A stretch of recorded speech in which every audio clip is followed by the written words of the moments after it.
Hey friends, this is Angela from Art of Creation Homestead. You're in the kitchen with me again, but not for cooking. Today I'm going to show you 15 kitchen essentials that I can't live without. Now before I get started, there will be links to most or all of these things in the description below. We are going to start out with the cheapest, with budget-friendly stuff, meaning things below $30, and we are going to move to mid, which are things that are a little more pricey but not break the bank. Then we'll move into things that are actually investments. So this is in no particular order. I'm not going to go, this is my favorite, this is my next favorite. No, this is in no particular order. First, you need a good set of tongs. A good set of tongs is just valuable for everything. And as you can see, these have a silicone grip, which I love a lot because it helps you grip so much better. These are OXO. I will leave a link for these. Next is a microplane. A microplane is a very fine grater. For those of you who may not know what it is, it's a very fine grater. This one is a Farberware. I don't know that I can still find this one, but I will leave a link to one that's actually better than this in the description. Now this you can use for zesting a lemon or an orange or whatever. It's great for zesting. But the main thing I use this for, I do not use a garlic press. I do not chop my garlic. I grate my garlic on this. It makes dealing with garlic so much better. And you end up with these little fine shreds that is perfect. Next, I have left a link to these in the description below many times because they are my favorite. These are my favorite silicone spatulas. This one is kind of a spoonula. This one is a regular spatula and this one's a small spatula. I bought this in a set. This is by Dioro. The thing that makes these so much better, they have a steel shaft and steel into the head. These are heat resistant up to 500 degrees, so you can put them in a boiling hot pot and they're fine. I've used them to make candy in really hot temperatures. They are fine, they are beautiful. You will not find better silicone spatulas. This is something I've been asked about many times. Anytime you see these in a video, everybody's asking because you'll see me clamp them on the side of the pot. Go see that little groove, you can put them on the side of the pot. I got these many years ago. I didn't even think they made them anymore, but come to find out they still make these, and actually in more colors. These are actually Rachel Ray tools. This is a silicone spoon and a silicone ladle that rest on the side of your pot. Even the ladle rests on the side of your pot like this. And they are wonderful. I've used them like crazy for many years and still not even close to wearing out. They are amazing. And yes, you can still buy them and in more colors. But I've had so many people ask me about them. The next thing is a bench scrape. I use this to pick up food that I've chopped off of my cutting board to put into a dish. I use it to scrape my board down when I've kneaded dough. I use it for so much stuff. You need a good bench scrape. This one, again, is a Rachel Ray. I will leave a link in the description to this one if they still make it, and probably to another one as well because there's better ones out there now. Next are cookie scoops. You don't know that you need them until you have them. When you have them, you know they are much needed. I have two different sizes here. This one is okay. I don't really use it a whole lot. This one is very small. It's about a teaspoon and a half or so. This one is my favorite. It's a tablespoon and a half. It's an OXO Good Grip. I've left a link in the description below to this more than once. This one is my favorite. I will leave a link in the description below to this one and others like it. This is a mix and chop. For those of you who do not know what a mix and chop is, it's a tool it's one of those tools you never know that you need until you have it. And when you have it, you're like, how did I ever live without this thing? See, it looks like a medieval torture device. But what it actually does When you're needing to break up a hamburger or a sausage or whatever, you go like this in your pan. Because it's nylon and it won't hurt your pans. And you break up your meat with it. So you end up with really fine taco meat or spaghetti meat or anything like that. And you can also use it to mix as well. It's amazing. You need one of these in your life. This is definitely not least of these. This one I never knew I needed until a sweet viewer sent me this. This is a Rada, which Rada is the only one that is made in the US. And it is so strong. This one is indestructible. You will have it for years to come, where the other ones will break very quickly. This one you will have for years to come. Now, they don't make this in a set. You can't buy this on Amazon in a set of 1 anymore. You have to buy it in a set of 2, but it's worth having 2. Trust me, you'll want more once you have one. I call it a half moon whisk.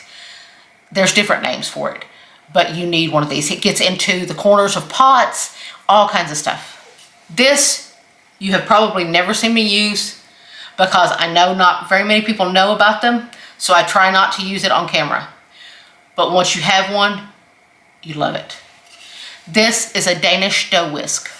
See, it looks kind of funky, but this works so well for mixing up dough of any sort, dough or batter of any sort. I use it mostly for doughs, and once you have it, you can't replace it. They are amazing for mixing up dough. It works so much better than your hands. It adds a little bit of aeration to the dough and helps knead it a little bit because of this unique design. This is a must-have for those of you like me who love to make bread. Now we're moving into a little more of the mid-cost things. This, to me, is a must-have. It's a good set of stainless steel stacking bowls. You may think, I'll never use that big bathtub one. Trust me, I use it way more than you would ever think you would use it. These are invaluable and not very expensive at all. The next thing is a good enamel cast iron Dutch oven. For years I went without having one. Didn't think I really needed one. I'm like, oh, I don't really need one of those. Don't worry about it. I don't know what I would do without it. It is absolutely amazing. I use it for canning, cooking, all soups, all stews, anything like that. This is not a La Creuset. La Creuset is over $200 and $300. This one is a crock pot brand. Much more budget friendly, below $100, well below $100, and lasts just as well. Next, you need a good set of knives. And these are the particular ones that I'm going to tell you that you need.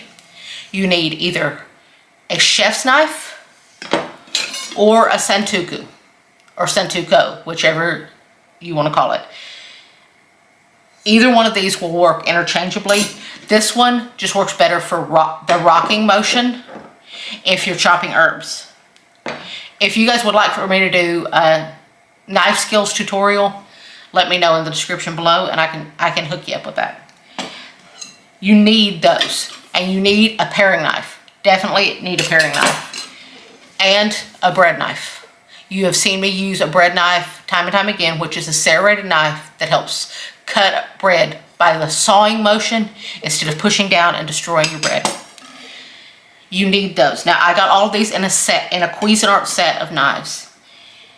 I will leave a link in the description to a set of knives, or you can go piece them out one by one in whatever brand you like. Now we are going to move on to the ones that are more of an investment. These are pricey items that are going to cost a little more, but they're worth every dime of it. This I got as a gift from Jason. This is a KitchenAid cordless immersion blender. See, it's completely cordless. It's battery powered. You recharge it. So you can take it right to the stove. Don't have to worry about it being plugged in. Don't have to worry about removing your pot from the stove. You can take it straight to the stove. The wonderful thing about this, it also comes with a mini chopper attachment, which I use all the time, a whisk attachment, and the canister to use for the whisk attachment. This is a must For those of you who like to make bread or make your own yogurt. I use this for bread, I use this for my yogurt, everything. It even can work as a slow cooker. Believe it or not, this can even work as a slow cooker. This is the Broad and Taylor collapsible proofer. Now what I mean by collapsible, it opens up and folds out like this. And then you take the top off, put it on, and that's your proofer. I use it for yogurt, to keep my yogurt warm, to make my yogurt. I use it to proof all dough. It proofs so much faster, at least 15 to 20 minutes faster than doing it any other way. Like I said, you can also use it as a slow cooker. It's an amazing piece of equipment. It's a little pricey. But if you like making bread, this is your tool. You need this tool in your life. And last but definitely not least is a good food processor. I used a cheaper one for years that we got as a wedding present that was absolutely amazing. I used it for years, but it cracked.